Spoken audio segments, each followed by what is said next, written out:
તો રાજકોટમાં પણ ભીષણ ગરમી યથાવત જોવા મળી। આજે પણ તાપમાનનો પારો 40 ડિગ્રીને પાર પહોંચી ગયો। 3 દિવસમાં આકાશમાંથી અગ્નિ વર્ષા થઈ રહી છે। મતદાનના દિવસે રાજકીય પાર્ટીઓ માટે મુશ્કેલી ઊભી થઈ શકે છે, કારણ કે તાપમાનનો પારો છે એ 40 ડિગ્રી સુધી 43 ડિગ્રી સુધી પહોંચી શકે। તો મતદાન કરાવવાનું લક્ષ્ય એ વધારે ભારે પડી જશે। બપોરે 1 થી 4 દરમિયાન મતદાનની ટકાવારી ઘટે તેવી શક્યતાઓ છે। મતદાન ઊંચું લાવવા માટે રાજકીય પાર્ટીઓ હવે મેદાનમાં આવી ગઈ છે।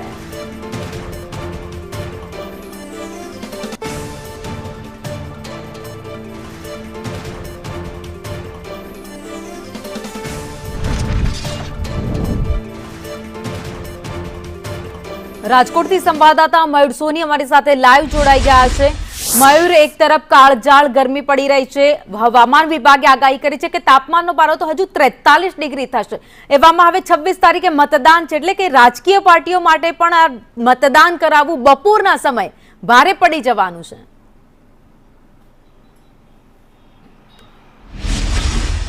ભાવિની, રાજકોટના આજના તાપમાનની વાત કરી દો તો 41.5 ડિગ્રી તાપમાન રાજકોટની અંદર આજે નોંધાયું છે। રાજકોટના 3 અલગ અલગ જો સ્પોટની વાત કરી દઈએ તો રાજકોટના માધાપર ચોકડી, આજીડેમ સર્કલ, ત્રિકોણબાગ સહિતના જે મુખ્ય વિસ્તારો આવેલા છે ત્યાં તાપમાનનો પારો 42 ડિગ્રી સુધી પહોંચી ગયો છે। સૌથી ગરમ દિવસ આજે સપ્તાહનો ત્યારે નોંધાયો છે।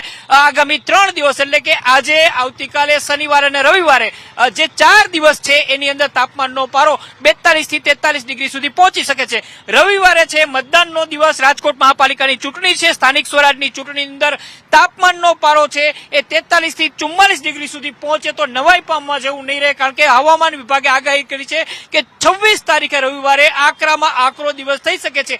તેવામાં રાજકીય પક્ષના ઉમેદવારો હોય, રાજકીય પક્ષના નેતા હોય, કાર્યકર્તા હોય, સૌથી મોટો પડકાર મતદાનની ટકાવારીને લઈને અને વધુને વધુ મતદાન થાય તે માટેનો રહેશે। રાજકીય પક્ષો અત્યારથી જ આ માટેની તમામ તૈયારીઓ કરી છે। અલગ અલગ સોસાયટીઓ, અલગ અલગ બૂથો, અલગ અલગ મતદાન મથકો છે, તેમના માટે તેમને ખાસ ટીમ બનાવી છે। વહેલી સવારના 7 વાગ્યાથી લઈને બપોરે 12 વાગ્યા સુધી મહત્તમ મતદાન થઈ જાય એ માટેની સ્ટ્રેટેજી ઉપર તમામ રાજકીય પક્ષો કામ કરી રહ્યા છે, આગેવાનો કામ કરી રહ્યા છે। પરંતુ બપોરે 1 થી 5 વાગ્યાની વચ્ચે જે ભીષણ ગરમી, આકરી લૂ પડવાની છે રાજકોટની અંદર, તેને લઈને સૌ કોઈની ચિંતા અત્યારે જોવા મળે છે, કારણ કે રાજકોટની અંદર તાપમાનનો પારો જો 43-44 ડિગ્રી થાય અને આમ પણ રાજકોટ બપોરના 1 થી 4 છે એ સુમસામ બની જતું હોય છે। લોકો પોતાના ઘરની અંદર જ પુરાઈ રહેતા હોય છે, રસ્તાઓ સુમસાન થઈ જતા હોય છે અને અત્યારે પણ એ જ પ્રકારની સ્થિતિ જોવા મળી છે। એકલ દોકલ વાહન ચાલકો સિવાય રાજકોટની અંદર કોઈ પણ વ્યક્તિ ઘરની બહાર નીકળવાનું અત્યારે પસંદ નથી કરતા, કારણ કે આકરો તાપ છે અને કુદરતી કરફ્યુ લગાઈ ગયું હોય એ પ્રકારની સ્થિતિ છે એ રાજકોટની અંદર છવાઈ છે।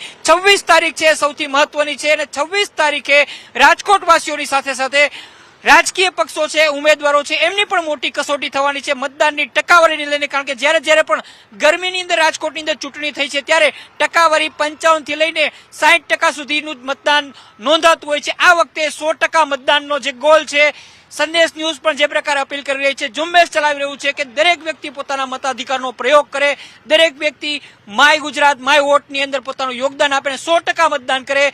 આ ટેસ્ટ થવાનો છે 26મી તારીખે। ભાવિની, આભાર માહિતી માટે। તો અત્યારે પણ રાજકોટમાં તાપમાનનો પારો 41 ડિગ્રીએ પહોંચી ગયો છે। હજુ પણ 26 તારીખે કાળઝાળ ગરમી પડે તેવી શક્યતાઓ છે।